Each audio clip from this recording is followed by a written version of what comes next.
चलिए क्लास को कंटिन्यू करते हैं और आज की क्लास है बच्चों आपकी 1857 विद्रोह पार्ट 2 1857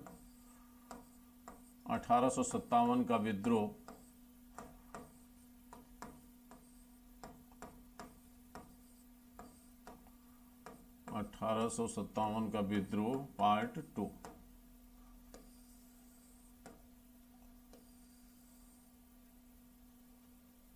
ठीक, कल पार्ट 1 की चर्चा हुई थी बच्चों।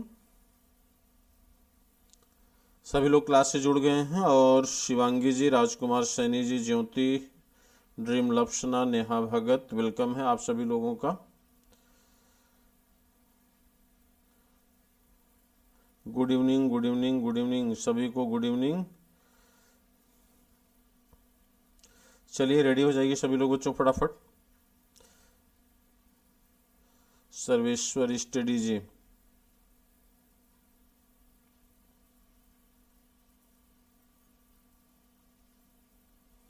गोविंद कुमार जी वेलकम है, वेलकम है, आशीर्वाद है बच्चा।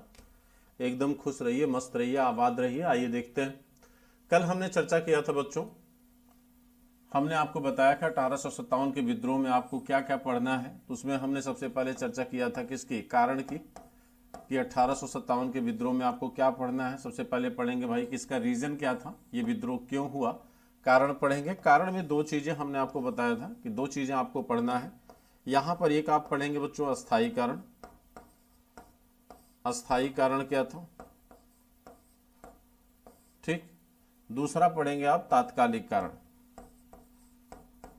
तात्कालिक कारण, तात्कालिक कारण क्या था। फिर हमने आपको कहा था बच्चों कि हम स्वरूप की चर्चा करेंगे। फिर हम चर्चा करेंगे असफलता के क्या कारण थे, असफलता के क्या कारण थे, असफलता के क्या कारण थे। फिर हम चर्चा करेंगे इसका प्रभाव और परिणाम, प्रभाव और परिणाम, ठीक है, प्रभाव और परिणाम, प्रभाव और परिणाम, इसकी चर्चा करेंगे। और इसमें हमने कल चर्चा किया था अस्थायी कारण में 4 कारणों की चर्चा हुई थी। पहला हमने चर्चा किया था सैनिक कारण। जो बच्चे आज जुड़े हैं उनके लिए बता दे रहा हूं, कल हमने ये चर्चा किया था कि सैनिक रीजन्स क्या थे, सामाजिक और धार्मिक रीजन्स क्या थे 1857 के विद्रोह के। सामाजिक एवं धार्मिक रीजन क्या थे, सामाजिक एवं धार्मिक कारण क्या थे 1857 के विद्रोह के, ठीक। तीसरा हमने आपको बताया बच्चों कि आर्थिक कारण क्या थे, आर्थिक कारण। और चौथा हमने बताया बच्चों आपको कि राजनीतिक कारण क्या थे, राजनीतिक कारण,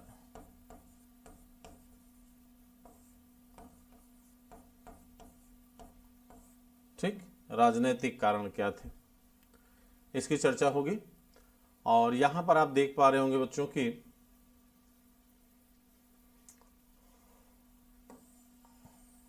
तात्कालिक कारण, अस्थायी कारण, ठीक।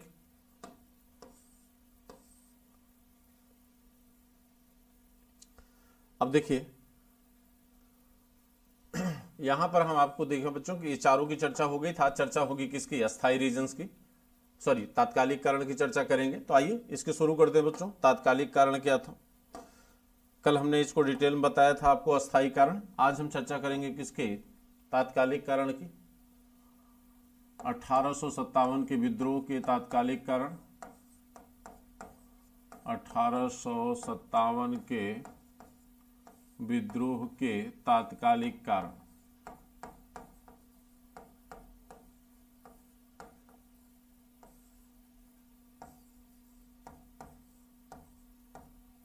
तात्कालिक कारण, ठीक। बच्चों आपको पता है कि इसका तात्कालिक कारण क्या था। कल अस्थायी कारण की चर्चा हुई थी, आज इसकी चर्चा करते हैं आखिर क्या कारण था। बच्चों आपको पता है कि मंगल पांडे एक ब्राह्मण परिवार में पैदा होने वाला व्यक्ति था, ठीक, जो भारत के उत्तर प्रदेश के बलिया जिले में बच्चों पैदा हुआ था। और अगर हम बात करें कि उस समय तात्कालिक इसे किस जिले के रूप में जाना जाता था, तो उस समय तात्कालिक में इसे गाजीपुर जिले के रूप में जाना जाता था। आज इसे हम क्या कहते हैं, बलिया में कहा जाता है कि बलिया में एक ब्राह्मण परिवार में पैदा हुआ था बच्चों मंगल पांडे, ठीक है। बलिया के एक ब्राह्मण परिवार में मंगल पांडे का बच्चों जन्म हुआ था, ठीक। और ब्राह्मण परिवार से होने के कारण मंगल पांडे जो है बच्चों पूरी तरह से सभी अपने धार्मिक कर्तव्यों का निर्वहन करता था। और यह जो है बंगाल की बैरकपुर छावनी, बंगाल की बैरकपुर छावनी में बच्चों, बंगाल की बैरकपुर छावनी के 34वीं रेजिमेंट का सैनिक था। 34वीं रेजिमेंट का बच्चों ये क्या था, सैनिक था। 34वीं रेजिमेंट का ये क्या था, सैनिक। 34वीं रेजिमेंट का बच्चों ये क्या था, सैनिक था। बंगाल की बैरकपुर छावनी के 34वीं रेजिमेंट का ये सैनिक था। कहा जाता बच्चों कि 1 जनवरी 1857 से 1 जनवरी 1857 से ब्रिटिश सरकार ने इनफील्ड राइफल के उपयोग को अनुमति दी थी। इनफील्ड राइफल के उपयोग की अनुमति दी थी बच्चों, जिसमें चर्बी युक्त कारतूसों का उपयोग होता था, जिसमें चर्बी युक्त कारतूस, जिसमें बच्चों चर्बी युक्त कारतूस का उपयोग होता था। चर्बी युक्त कारतूसों का उसमें क्या होता था, उपयोग होता था। ये चर्बी युक्त जो कारतूस होते थे बच्चों, ये बंगाल के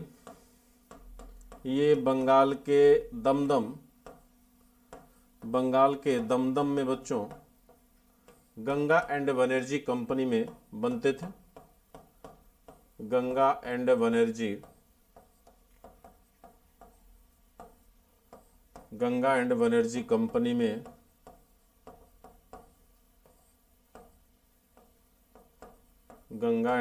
कंपनी में बच्चों ये बनाए जाते थे, ठीक है। बंगाल के गंगा एंड बनर्जी कंपनी में इनका निर्माण किया जाता था। कहा जाता बच्चों 34वीं रेजिमेंट का यह सैनिक मंगल पांडे, एक दिन एक वाकया ये हुआ बच्चों कि एक खलासी था जो इस दमदम में गंगा एंड बनर्जी की कंपनी में काम करता था।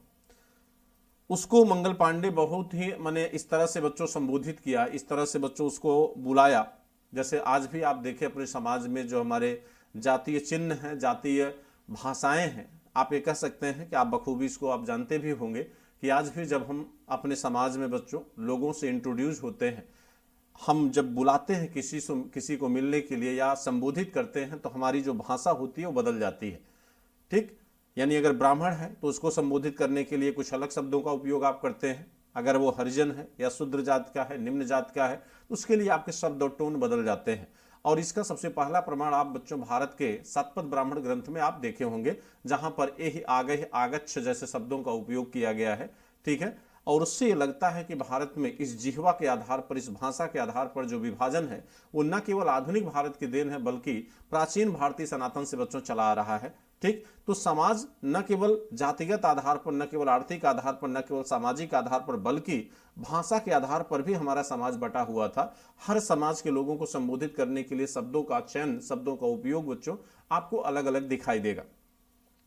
कहा जाता मंगल पांडे ने कुछ ऐसे शब्दों का उपयोग किया, किसके खिलाफ बच्चों, उस खलीफा के खिलाफ, माने खलासी के खिलाफ, जिससे वो काफी क्रुद्ध हो गया, रोषित हो गया। और वह भी जवाब देता है कि भाई जिस जगह आप काम कर रहे हो वहां पर आपका धर्म जो है बहुत सुरक्षित नहीं है, ज्यादा ब्राह्मण आप न बनिए, ज्यादा धार्मिक न बनिए, ठीक। यानी वो भी प्रत्युत्तर में इस तरह से जवाब दिया कि मंगल पांडे को ये बात बच्चों काफी बुरी लगी। और मंगल पांडे उसकी बात का क्या करता है, वेरिफिकेशन करता है, यानी जो आरोप जो उसने लगाया उसी ने मंगल पांडे को यह बताया कि जिस कारतूस का उपयोग आप करते हो वह कारतूस चर्बी युक्त चीजों से बनी होती है।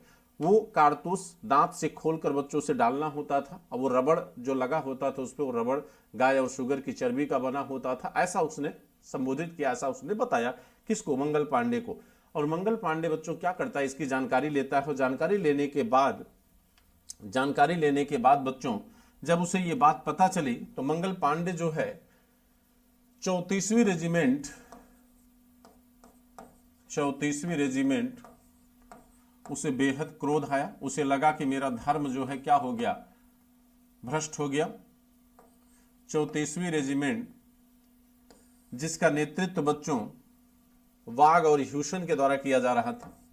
किसके द्वारा? वाघ और ह्यूसन, वाघ एवं ह्यूसन के द्वारा किया जा रहा था। मंगल पांडे ने बच्चों परेड ग्राउंड में ही 29 मार्च 1857 को 29 मार्च 1857 को बच्चों मंगल पांडे ने क्या किया, इन दोनों को बच्चों गोली मार दिया। ठीक, कहा जाता है बाघ की हत्या तुरंत हो गई, लेकिन ह्यूसन की हत्या उसने बच्चों तलवार से किया। ठीक, अब जब मंगल पांडे बच्चों यहां पर गोली मार देता है और विद्रोह कर देता है, यानी ब्रिटिश सेना के विरुद्ध बच्चों या ब्रिटिश सत्ता के विरुद्ध ये विद्रोह कर देता है और उस इनफील्ड राइफल के उपयोग से मना ही कर देता है, और यहां से गोली मार हत्या करने के बाद ये क्या होता है, फरार हो जाता है बच्चों, फरार हो जाता है।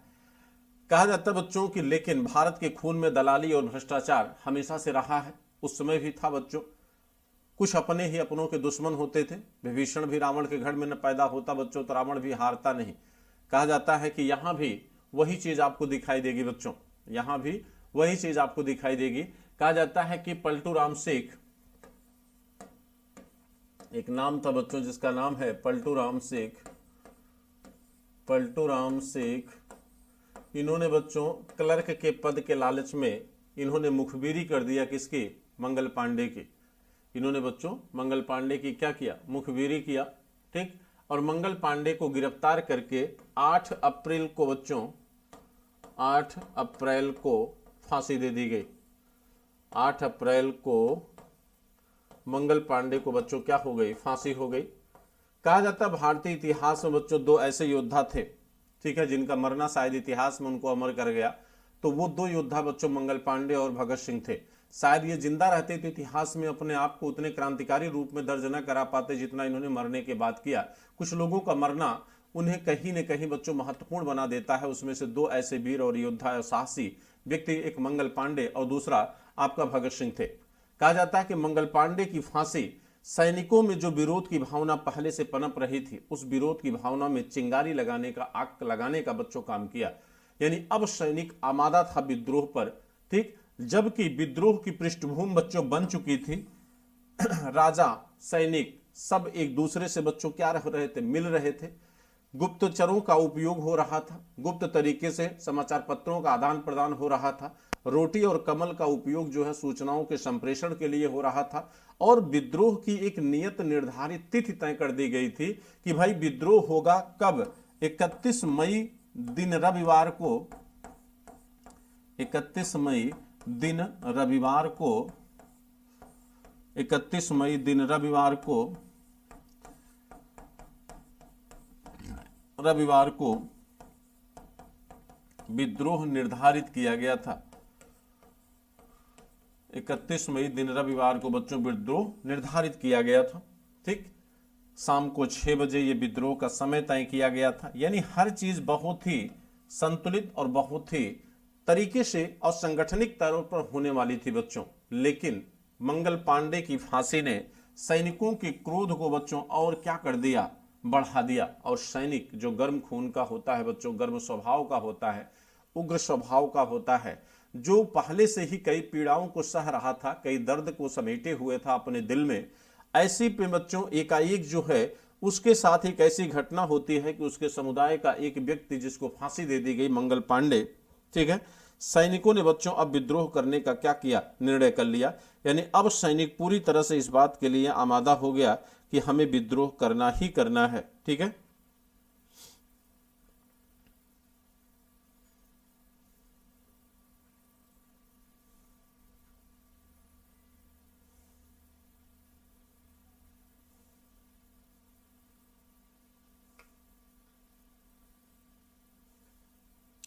बात समझ में आई कि नहीं बच्चों? यहां तक क्लियर हुआ कि नहीं आप लोगों को?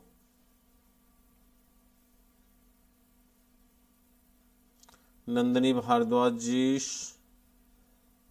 सभी को गुड इवनिंग एक बार फिर से। Manisha ji good evening, good evening. वेणु जी गुड इवनिंग। अमन पाल गुड इवनिंग।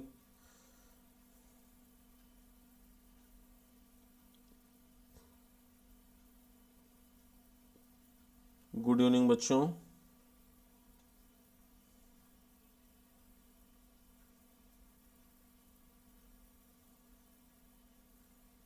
चलिए आइए बच्चों चलते हैं। तो यहां पर क्या हुआ बच्चों कि माने विद्रोह की तिथि जो है पहले से ही क्या थी, नियत थी, तय थी कि विद्रोह जो है 31 मई दिन रविवार को होना है। लेकिन जब 8 अप्रैल बच्चों 1857 को मंगल पांडे को फांसी दे दी गई तो अब सैनिकों के बीच विद्रोह की भावना और भी मजबूत हो चुकी थी। अब सैनिक बच्चों विद्रोह पर आमादा था। क्या हुआ देखिए, कहा जाता है कि इसी बीच बच्चों मेरठ में कर्नल स्मिथ के नेतृत्व में बच्चों 90 सैनिकों के परेड आयोजित किया गया। कितने सैनिकों की? 90 सैनिकों की परेड आयोजित की गई। 90 सैनिकों की परेड आयोजित हुई। 90 सैनिकों की बच्चों परेड आयोजित हुई। इन 90 सैनिकों की जब परेड आयोजित की गई बच्चों, तो सैनिक चूंकि विरोध में पहले ही था, विरोध करने का डिसीजन ये बना चुका था। 90 सैनिकों ने बच्चों इनफील्ड राइफल के उपयोग को मना कर दिया। इन्होंने कहा कि हम इनफील्ड राइफल का उपयोग नहीं करेंगे, इनफील्ड राइफल का उपयोग हम नहीं करेंगे, इनफील्ड राइफल का उपयोग हम नहीं करेंगे। ठीक, इन्होंने कहा कि हम इनफील्ड राइफल का उपयोग क्या करेंगे, नहीं करेंगे। अब देखिए, इनफील्ड राइफल के उपयोग से जब इन 90 सैनिकों ने बच्चों मना किया तो इन्होंने 85 सैनिकों का कोर्ट मार्शल कर दिया। 85 सैनिकों का क्या कर दिया, कोर्ट मार्शल। 85 सैनिकों का इन्होंने बच्चों क्या किया, कोर्ट मार्शल कर दिया। 85 सैनिकों का क्या किया, कोर्ट मार्शल कर दिया। जब 85 सैनिकों का कोर्ट मार्शल कर दिया बच्चों, तो जो सैनिक पहले से ही क्रोध में था, पहले से ही विरोध में था, ठीक, इन सैनिकों ने बच्चों तुरंत क्या कर दिया, विद्रोह कर दिया। ठीक, और 10 मई का दिन था, 10 मई था बच्चों उस दिन, और दिन रविवार ही था। दिन क्या था, रविवार था। 85 सैनिकों के कोर्ट मार्शल की वजह से इस सैनिकों ने बच्चों क्या कर दिया, विद्रोह कर दिया। और जो विद्रोह 31 मई को होना था वह विद्रोह बच्चों 10 मई को ही क्या हुआ, हो गया। अब यहां पर ब्रिटिश सरकार के संदर्भ में अगर देखा जाए तो ब्रिटिश सरकार को बच्चों 9 मई को ही इस बात की सूचना हो चुकी थी कि सैनिक विद्रोह करने वाले हैं। इसका मतलब है कि अगर हम ये कहें कि तात्कालिक कारण मंगल पांडे की फांसी या सैनिकों का विद्रोह था या चर्बी युक्त कारतूस था, तो ये तात्कालिक कारण कैसे हुआ? अगर ब्रिटिश सरकार को यह पता है कि सैनिक विद्रोह करने वाला है तो फिर यह तात्कालिक तो नहीं कहा जा सकता। लेकिन नहीं बच्चों, इसे तात्कालिक ही माना जाता है। ठीक है, क्योंकि तात्कालिक इसलिए माना जाता है कि ब्रिटिश सरकार ने जो अनुमान लगाया था, कंपनी ने जो अनुमान लगाया था कि विद्रोह होगा, कहा जाता है कि विद्रोह का जो स्वभाव था, विद्रोह का जो स्वरूप था बच्चों, उससे कहीं ज्यादा भयानक था। यानी जितना कंपनी ने अनुमान लगाया था उससे कई गुना अधिक प्रबल रूप से सैनिकों ने विद्रोह किया यहां पर। ठीक है, और पहली बार ऐसा हुआ कि कंपनी जो है यहां पर सैनिकों की कंपनी ने क्या किया, विद्रोह कर दिया 10 मई को, और मात्र कुछ घंटों में ही बच्चों पूरे मेरठ पर इस सैनिकों ने कब्जा कर लिया। कहा जाता है कि गॉल्फ के नेतृत्व में 2200 अंग्रेज सैनिक बच्चों वहां पर खड़े थे, लेकिन भारतीय सैनिकों का विद्रोह इतना कठोर और प्रबल था कि उन अंग्रेज सैनिकों ने हिम्मत भी नहीं किया कि इनके विरोध को रोका जाए। यानी इससे यह पता चलता है कि इन सैनिकों का विरोध कितना कठोर था। कहा जाता है कि जब यहां पर सैनिकों ने विद्रोह किया तो यहां पर सैनिकों ने एक नारा लगाया, दिल्ली चलो, दिल्ली चलो। ठीक, और 11 मई को बच्चों ये सैनिक कहां पहुंच गए, दिल्ली। 11 मई को ये सैनिक दिल्ली पहुंच गए। और भारतीय इतिहास में दिल्ली चलो का नारा बच्चों कितनी बार लगाया गया है? मैं आपसे पूछता हूं, भारतीय इतिहास में दिल्ली चलो का नारा कितनी बार लगाया गया है? चलिए फटाफट बताइए। भारतीय इतिहास में राहुल जी, ड्रीम लफ्सना, चलिए बताइए क्या हाल है? ठीक है, कितनी बार भारतीय इतिहास में कितनी बार, भारतीय इतिहास में कितनी बार जो है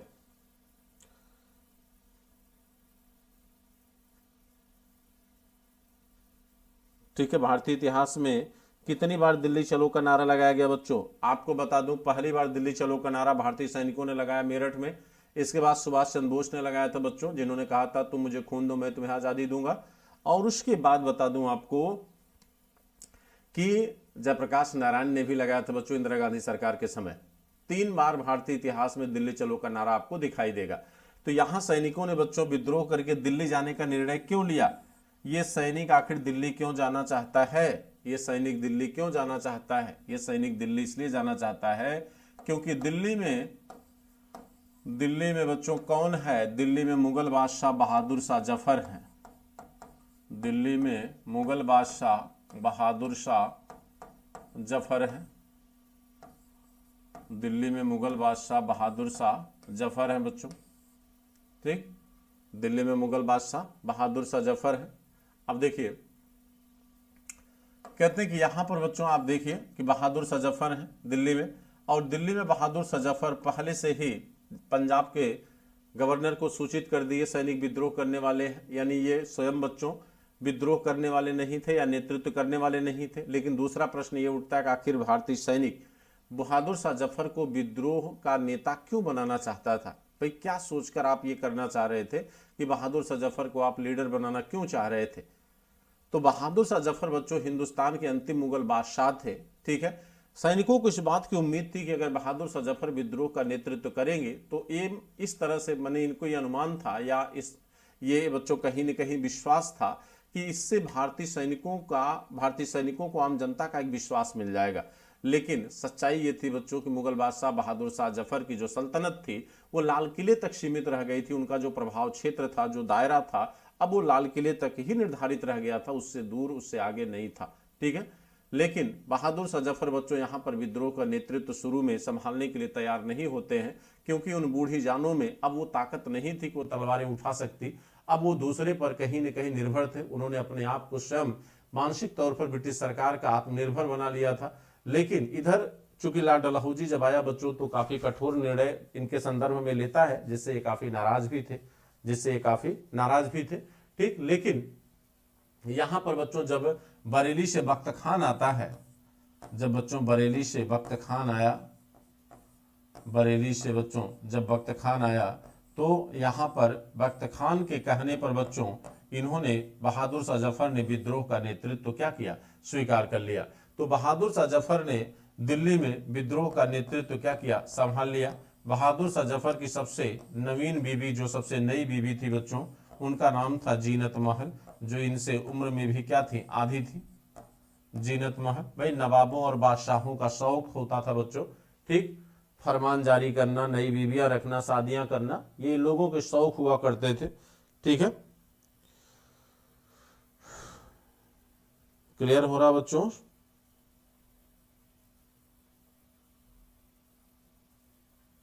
बात समझ में आ रही कि नहीं? एक बार कम से कम लाइक एंड शेयर तो कर दीजिए। आप लोग जितने लोग हो बच्चों, कम से कम लाइक एंड शेयर तो कर दो यारों। अभिषेक तिवारी जी, भाई बच्चों कम से कम वीडियो को लाइक तो कर दो, इतने लोग हो।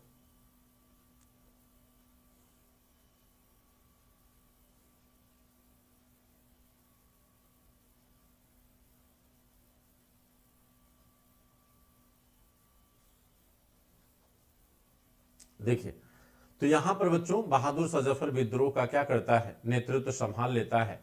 लेकिन दुर्भाग्य था बच्चों, दिल्ली से बहादुर शाह जफर ने विद्रोह का नेतृत्व कब लिया? 12 मई को। 12 मई, ठीक, 11 मई को सैनिक पहुंच गए दिल्ली और 12 मई को बहादुर शाह जफर ने विद्रोह का नेतृत्व संभाला। यानी आपसे पूछा जाए कि भाई दिल्ली में विद्रोह कब हुआ, तो आप कहोगे 12 मई को। दिल्ली में विद्रोह कब हुआ? 12 मई को। अब यहां पर आप देख सकते हैं कि बहादुर शाह जफर बच्चों, बहादुर शाह जफर कहा जाता है कि यहां पर बच्चों बहादुर शाह जफर विद्रोह का नेतृत्व संभालता है, और लेकिन व्यवहारिक तौर पर सारा अधिकार क्षेत्र किसके स्थान पर था? बख्त खान के। सारा अधिकार बच्चों किसके नेतृत्व में है? बख्त खान के नेतृत्व में है। ठीक है। अब कहा जाता है कि बख्त खान बच्चों यहां पर एक सैनिक कोर्ट की स्थापना करता है, एक सैनिक न्यायालय की स्थापना किया, और इसी सैनिक कोर्ट के द्वारा यहां पर सारा विद्रोह संचालित होना था, जिसका मुखिया कौन था? बख्त खान। ठीक।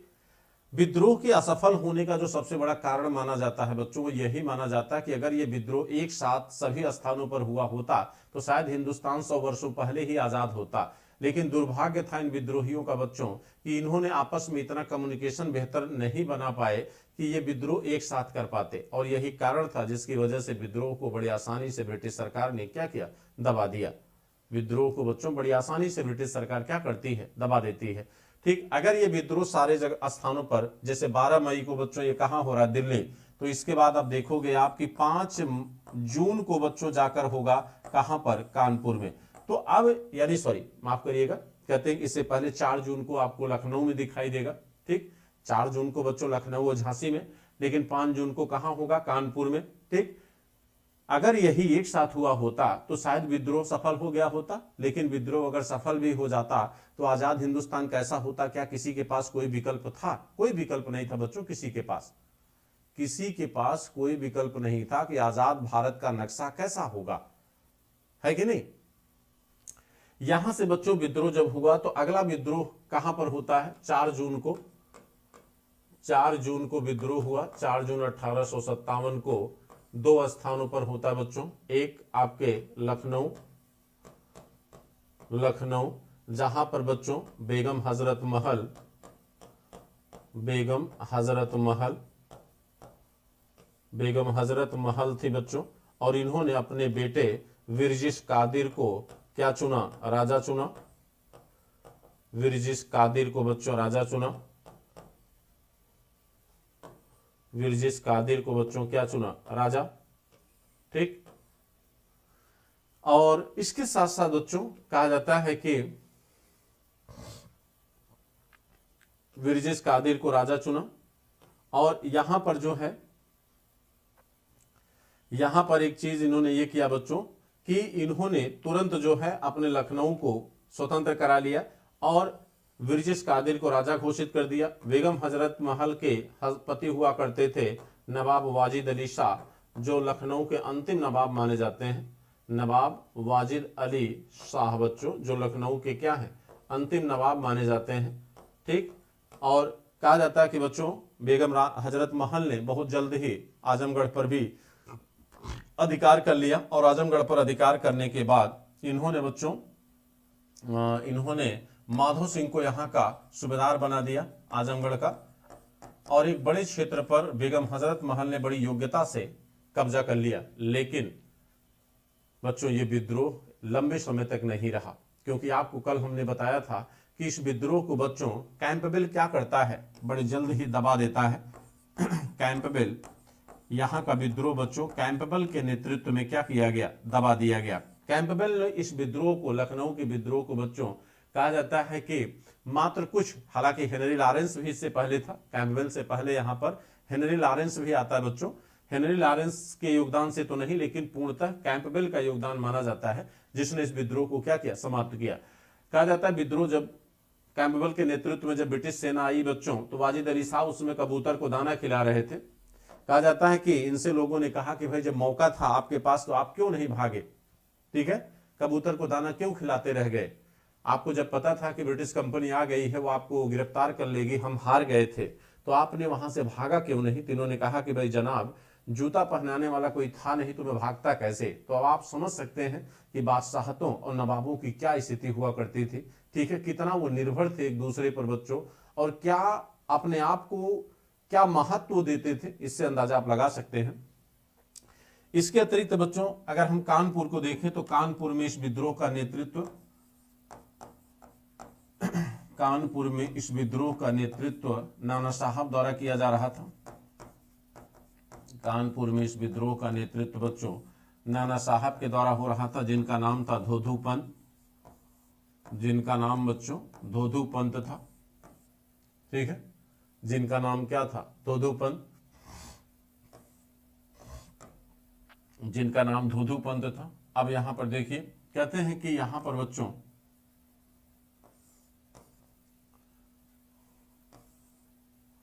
धोधू पंत था। अब यहां पर आप देख सकते हैं कि हाँ, कानपुर में नाना साहब के साथ बच्चों तात्या टोपे भी थे, तात्या टोपे भी थे, और तात्या टोपे का नाम था रामचंद्र पांडुरंग, रामचंद्र पांडुरंग,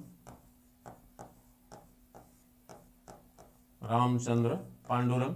ठीक, कहा जाता है बच्चों कि कानपुर के नाना साहब की पेंशन ब्रिटिश कंपनी ने रोक दिया था, यानी लॉर्ड डलहौजी जब यहां पर आया तो उसने नाना साहब के पेंशन को बच्चों क्या किया? प्रतिबंधित कर दिया।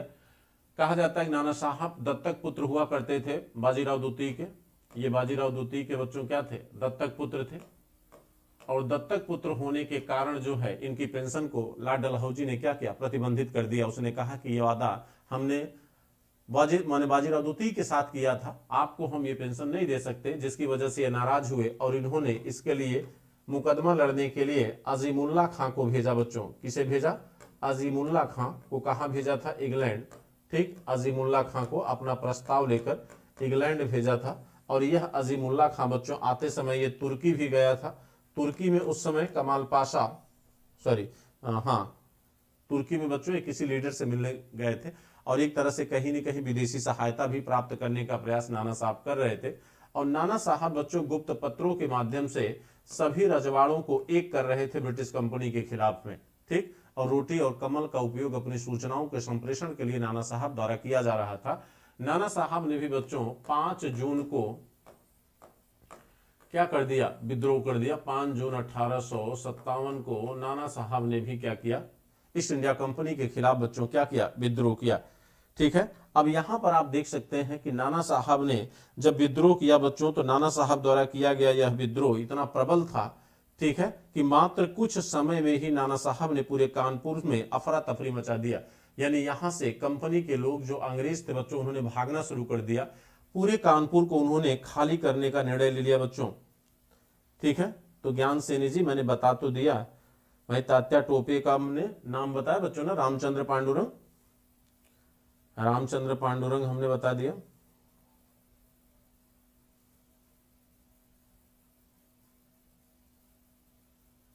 ठीक है, प्रियंका जन,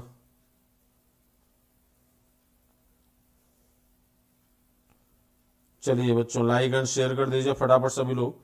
अब देखिए यहां पर बच्चों कहा जाता है कि नाना साहब ने पूरे कानपुर पर अधिकार कर लिया, कानपुर से ब्रिटिश को यहां से भागने के लिए मजबूर कर दिया बच्चों।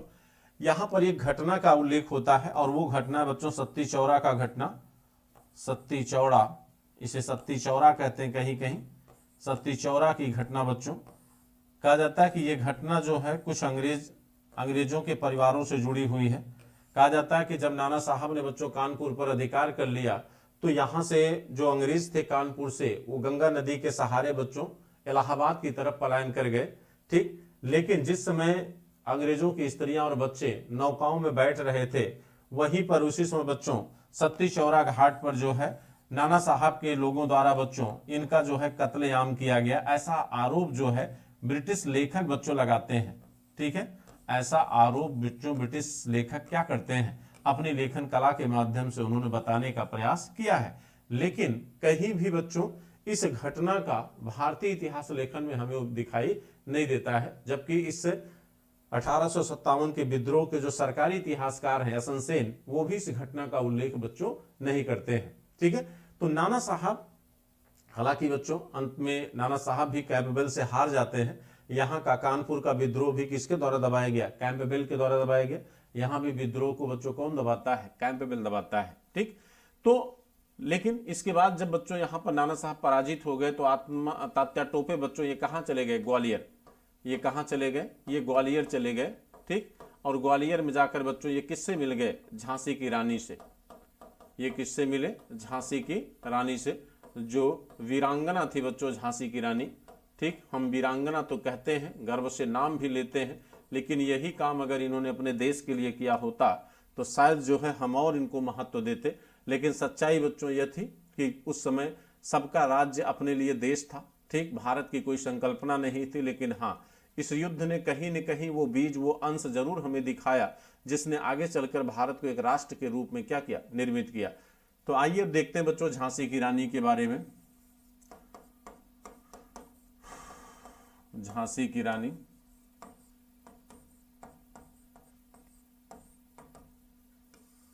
झांसी की रानी का बच्चों मूल नाम क्या था? इनका जो मूल नाम है वो है मनु।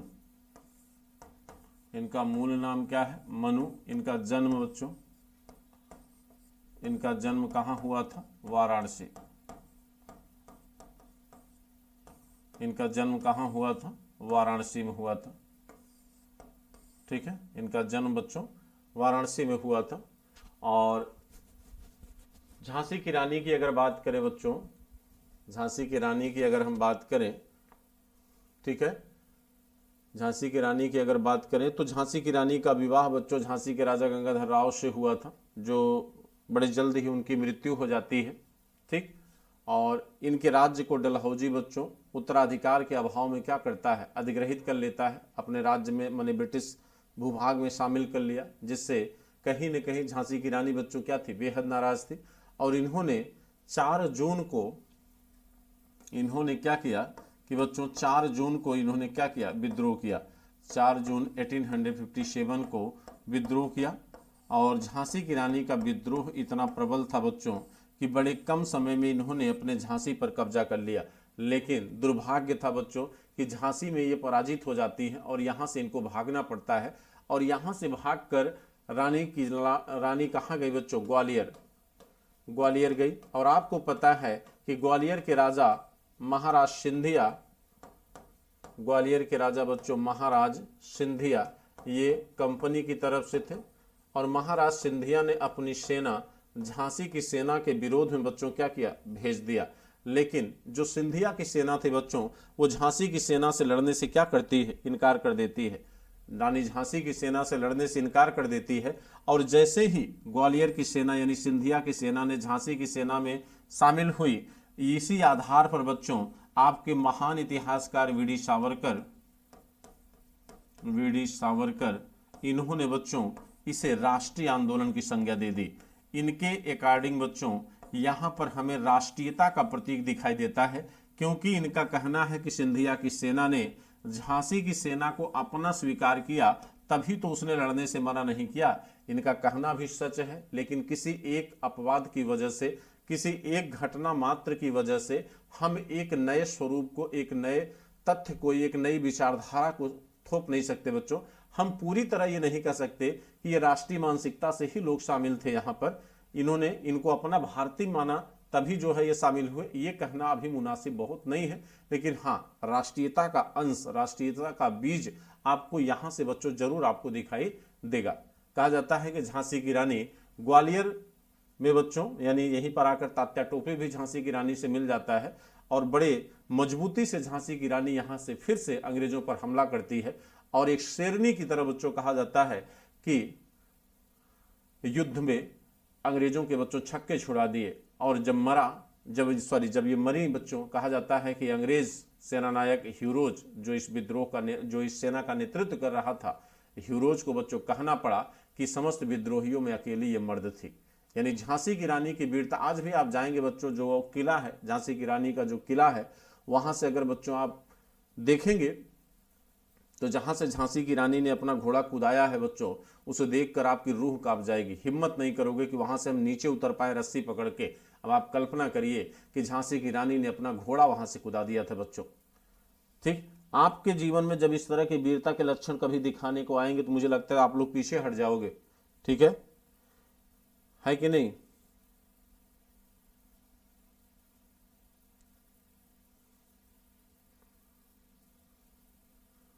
%93 A++ ग्रेड है बच्चों। इसका क्या मतलब है?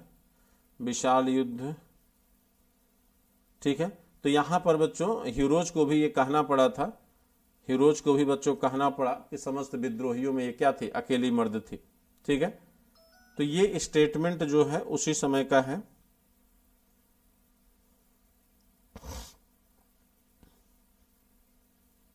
मेरे यज्ञसेन शैलेंद्र जी ने बड़ा अच्छा लिख भी दिया है। इन्होंने लिखा कि 1000 मर्दों के बीच सोई हुई महिला एक जवां मर्द है। ये हीरोज का स्टेटमेंट था। ठीक है, चलिए बड़ी अच्छी बात है बच्चों। इतने जितने लोग हो उतने लाइक भी नहीं है, कम से कम वीडियो को लाइक तो कर दीजिए आप लोग भाई। इतना तो, इतनी वफादारी तो कर ही सकते हो, हमसे कोई दुश्मनी तो है नहीं बच्चों आप लोगों से। नीतू रानी जी, अरुण कुमार, स्क्रॉफ, सुमित, कृष्णा पांडे, है कि नहीं कि कोई दुश्मनी है बच्चों? भाई दुश्मनी हो तो कहो, रहने दें तब।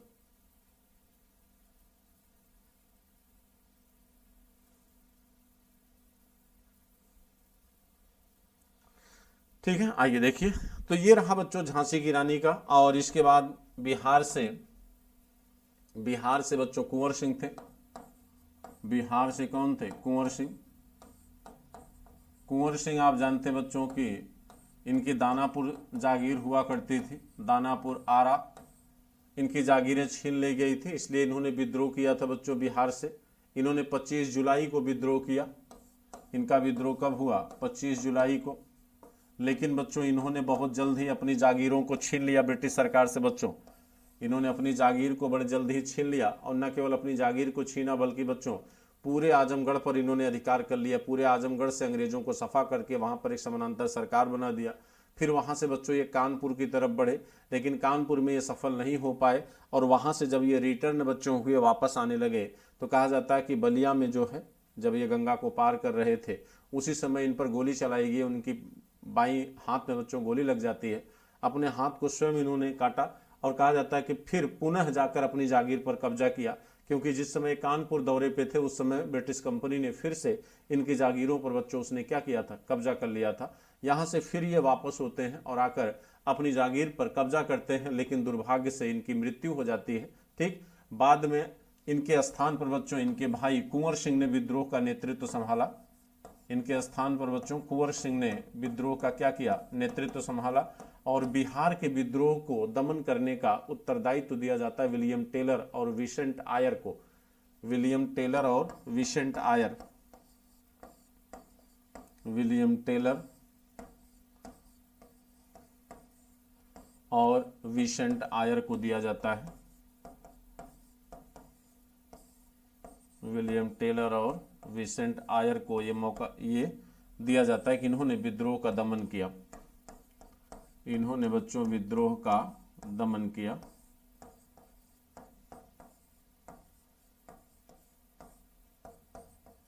विद्रोह का क्या किया? दमन किया। ठीक, इन्होंने बच्चों विद्रोह का क्या किया? दमन किया।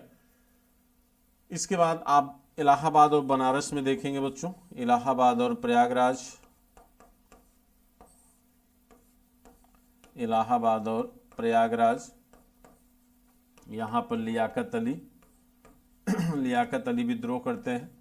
और इस विद्रोह का दमन करता है कौन बच्चों? कर्नल नील। कर्नल नील ने विद्रोह का दमन किया।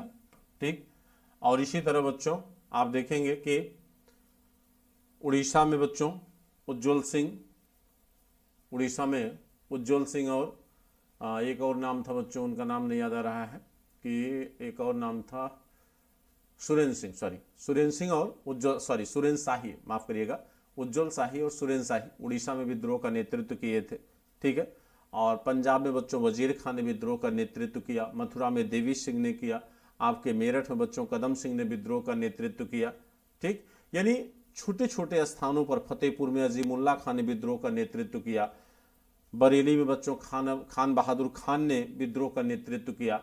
आपके फैजाबाद में बच्चों, फैजाबाद में मौलवी अहमदुल्ला जो आपके मद्रास के रहने वाले थे, इनको क्रांतिकारियों का मस्तिष्क कहा जाता है, मौलवी अहमदुल्ला को बच्चों। और ब्रिटिश सरकार ने इन पर 50,000 का इनाम भी रखा था। 50,000 का इनाम दो लोगों पर था, एक नाना साहब दोदू पंत पर बच्चों, और दूसरा आपके बच्चों इन पर, यानी मौलवी अहमदुल्ला पर, जो आपके फैजाबाद में विद्रोह का नेतृत्व कर रहे थे।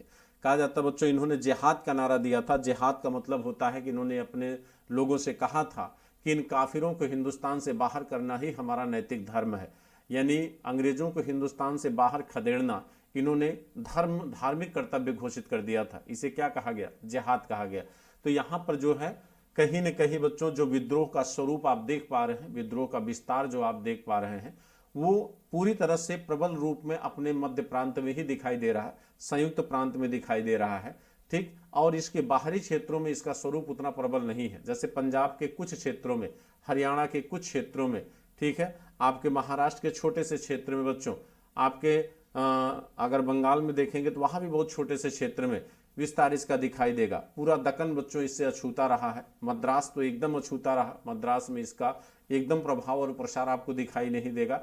लेकिन ब्रिटिश कंपनी को हिंदुस्तान से बाहर करने के लिए बच्चों इतने क्षेत्रों में ही इतने राजाओं का विरोध करना ही उस समय काफी था, क्योंकि अंग्रेजी सेना, अंग्रेजों की कुल संख्या हिंदुस्तान उस समय 1,45,00,000 थी बच्चों, ठीक है। यानी अगर आप चाहते तो चींटी की तरह मसल सकते थे, लेकिन वही कि हमारे ही लोग बच्चों क्या थे, उनके समर्थक थे, उनकी तरफ से वो खड़े थे।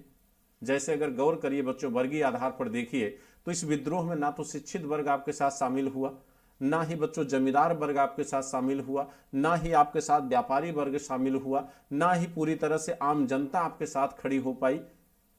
और सबसे बड़ी बात बच्चों, कहा जाता भोपाल के नवाब, पटियाला के नवाब बच्चों, जिंद के राजा, ग्वालियर के महाराजा सिंधिया, जोधपुर के राजा, नेपाल के राजा, ये सब खड़े थे किसके पक्ष में? अंग्रेजों के पक्ष में। और आप उस समय के गवर्नर जनरल, जो 1857 के विद्रोह के समय का गवर्नर जनरल था, जिसका नाम था बच्चों लॉर्ड कैनिंग, लॉर्ड कैनिंग को कहना पड़ा था, कहा जाता विद्रोह भले ही अलग अलग समय पर अलग अलग स्थानों पर हुआ, लेकिन विद्रोह की प्रबलता को देखकर लॉर्ड कैनिंग को बच्चों कहना पड़ा था कि अगर ये सिंधिया जैसा व्यक्ति हमारे साथ न होता तो इस तूफान में हम बह गए होते। ये स्टेटमेंट है बच्चों लॉर्ड कैनिंग का। ये दर्शाता है कि ब्रिटिश कंपनी कहीं न कहीं इस बात को उस समय जरूर महसूस की थी कि शायद अगर हिंदुस्तान के कुछ लोग हमारे पक्ष में न होते तो शायद हमें हिंदुस्तान छोड़कर जाना पड़ता। इसीलिए यहाँ के बाद 1857 के बाद बच्चों इनकी नीतियों में एक बड़ा परिवर्तन आप देखेंगे। अब ये जो है फूट डालो और राज करो की नीति अपनाना शुरू करेंगे। यानी इनको इस बात का अंदाजा यहां पर लग चुका था कि जब तक हिंदुस्तान विभाजित रहेगा तब तक हम हिंदुस्तान पर बड़े आसानी से शासन कर सकते हैं। और इसके बाद आप देखेंगे तो हिंदू और मुसलमानों को इन्होंने कभी एक होने बच्चों नहीं दिया। सांप्रदायिकता का बीज इसी 1857 के गर्भ से निकलता है और इसी राष्ट्रीयता का बीज भी बच्चों इसी 1857 के गर्भ से निकलेगा। और ये दोनों विचारधाराएं, एक राष्ट्रवाद और दूसरी सांप्रदायिकता, राष्ट्रवाद जहां हिंदुस्तान को बच्चों आजादी के दौर की तरफ ले जाएगा, वहीं सांप्रदायिकता हिंदुस्तान को बच्चों विभाजन के दौर की तरफ ले जाएगा। तो दोनों में दो विचारधाराएं, दोनों अपना अलग अलग प्रभाव दिखाएंगी। अंतर सिर्फ इस बात का होगा कि एक का प्रभाव सकारात्मक होगा तो एक का प्रभाव बच्चों नकारात्मक होगा, ठीक है। तो ये एक बड़ी विशेषता रही है। और जहां तक रही बच्चों इस विद्रोह की बात, अभी और भी लंबी क्लासेस होंगी। कल हम चर्चा करेंगे असफलता का क्या रीजन था, कल चर्चा करेंगे इससे जुड़े हुए कौन कौन सी महत्वपूर्ण बुकें हैं, कल हम चर्चा करेंगे इसका स्वरूप क्या है, ठीक है। तो आप हमें बच्चों फॉलो कर सकते हैं, ठीक है। तो ये हमारी क्लासेस हैं, इस तरह चलती रहेंगी। और अभी 10 बजे बच्चों हम मिलेंगे। ये हमारा कोड है, आप हमें फॉलो कर सकते हैं बच्चों, ठीक है। हमारा टेलीग्राम चैनल भी आप फॉलो कर सकते हैं, doctor Sanjay sir @Unacademy with @Dr. Sanjay sir. तो यहाँ पर बच्चों ये हमारा कोड है, अगर आप हमारे साथ जुड़ना चाहते हैं, ठीक है, तो आप हमसे जुड़ सकते हैं प्लस प्लेटफॉर्म पर, जहाँ पर बच्चों आपको मिलेगी कंप्लीट प्रिपरेशन, कंप्लीट तैयारी, ठीक है। जहाँ पर बच्चों आपको कंप्लीट तैयारी मिलेगी, यानी एक वेल स्ट्रेटजी के थ्रू, ठीक, पूरे बेहतर तरीके से आपको तैयार किया जाएगा यूपीएससी के लिए। तो अगर आप हमारे साथ कंटिन्यू करना चाहते हैं बच्चों, अपने फ्यूचर को ब्राइट करना चाहते हैं, तो ये हमारा कोड है, इस कोड को यूज करके आप हमसे जुड़ सकते हैं, ठीक है। थैंक यू आज के लिए बच्चों, शुभ रात्रि आपको हमारी तरफ से, ठीक। मुझे उम्मीद है कि क्लास आपको अच्छी लगी होगी। एक बार आप लोग बच्चों सभी लोग लाइक एंड शेयर कर दें फटाफट।